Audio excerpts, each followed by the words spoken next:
Slept like a log last night. I got 9 hours, so one would think that that's plenty of time to rest and recuperate and recover and whatnot. But man, I've woken up this morning real, real lethargic, real rough. Sometimes it's not the quantity of the sleep, it's the quality. I don't know how I slept last night, or maybe I had dreams, nightmares. I don't even know what was going on, but just woke up really, really fatigued. I woke up with a left numb hand. Actually, that's what woke me up this morning. It was a left hand numbness. Must have slept on it some weird way. It kind of resolved shortly afterwards, but that's kind of how I slept. It's almost like I didn't move. It's like somebody knocked me out last night. And that's how I kind of stayed for 9 hours. So I'm real kind of stiff all over the body. Rectors, my lats are stiff. Everything's stiff. I just don't feel happy to move. You know what I mean? Even like the bar on my back felt twice the weight that it actually is. So, you feel that those symptoms go to your brain. You kind of pick those up, and that starts to weigh you down, and the central nervous system must deregulate something must click something, and all of a sudden the machine goes, yep, no worries, we're running on 2 cylinders today instead of 6 or 8, whatever the engine is. That's how I feel today. I just feel, no, I don't have a little pop in me, and so it's basically the body telling me, you're going to have a shorter day, you're going to have a lighter day today. And no worries, boss, I'll do that. I've spoken many times in the past about the mind tricking you, the fog and whatnot. The one way you can test that theory out, whether the body's lying to you, is to get under the bar and warm up, get to whatever, 80% and see what's up. If that still feels heavy and yuck, it's probably the case that you need some rest. And the funny thing with me is that I had plenty of good rest. But then I look at the last few weeks, kind of tough, yeah, whatever, but why would it kind of catch up today? Well, in the last 4 days, I've hit 250 on the deadlift twice. Yesterday and then 3 days ago. So yeah, the last 3 days. So that's a lot of weight, man. Like 250 kilos on the deadlift for me works out to be 95, maybe 97% or something like that. My max is 260. So, I felt good yesterday. It's the ultimate, it's the ultimate question for me. Where do I fit the deadlift in? How do I fit the deadlift in? Which is fine, whatever. Like, I'm not gonna cry here about not being able to hit 190 for 3 times 5 like I've planned today.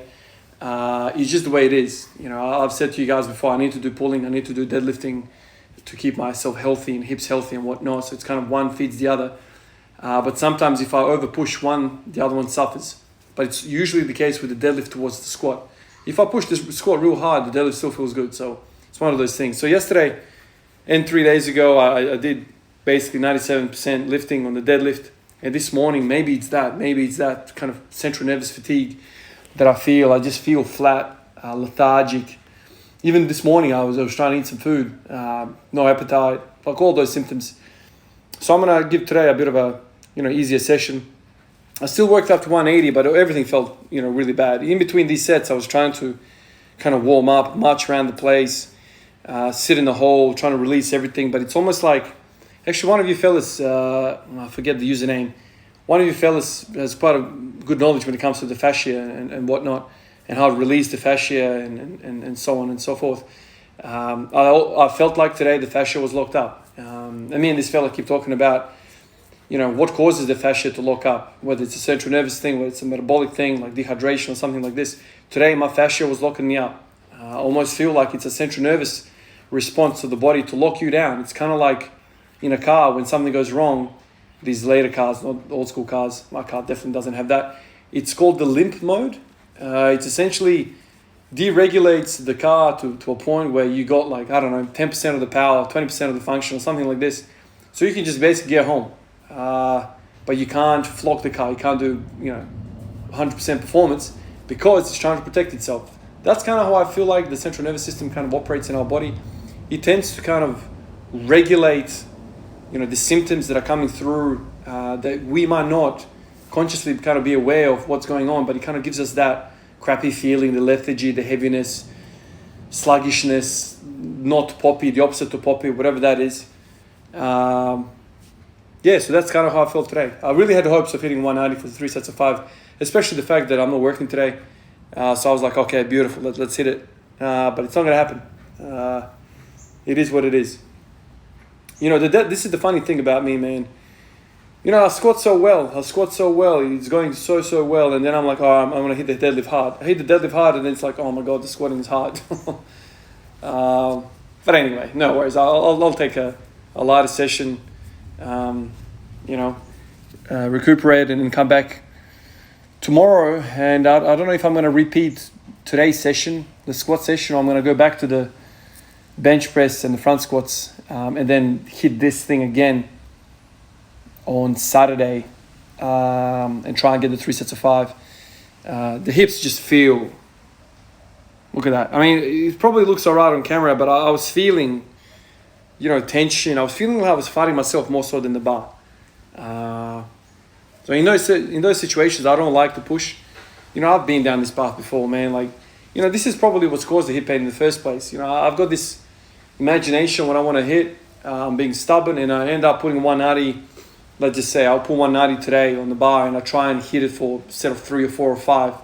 And because the body is not loose, the body's not getting into the optimal positions, things pull, things push, and all of a sudden you pull something, or, you know, the joint gets upset because it's misaligned, and all of a sudden you got pain. But anyway, it is what it is. You know, when I try and eat a lot of food today, have a good sleep, and try not wake up with a damn dead arm, and see what I can do tomorrow. Man, a few more names on Patreon. Gordon Ascot, and then a fella, or lady, I'm not sure. Funny name. The name is I Lick Toes at Night. Thank you. You made me laugh, and you're also supporting me, so that's a double whammer right there. Andrew Moore and Patrick Cunningham. All of you guys, appreciate you. What can I say? I keep repeating myself the same stuff, but I still have the same feeling within me. Some of you guys might be getting sick of this Patreon talk and support, but I feel so damn supported. I feel so damn privileged, so damn I've won the lotto type of feeling. It's incredible. Like, I've got this piece of paper now. Like, I don't read the names off the screen anymore because the recording panel thing that I have on this app doesn't allow me to see basically half of the screen. So I've been kind of writing it on this paper, and I basically done the whole, it's like a piece of cardboard. I don't know where I got this, somewhere in the garage here. But the whole piece of cardboard is full, like, you know, I've filled it with names. And like, I'm looking at these names as I'm training. I'm like, look at all these people, man. There's so many people here. Unreal. And all of you guys support me. Oh, man. I appreciate you.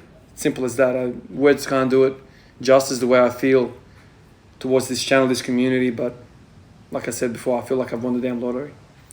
All right, guys. I'll try and recover today, eat some food, relax, try and feel a little bit better tomorrow. Catch you guys in the next one. Peace out.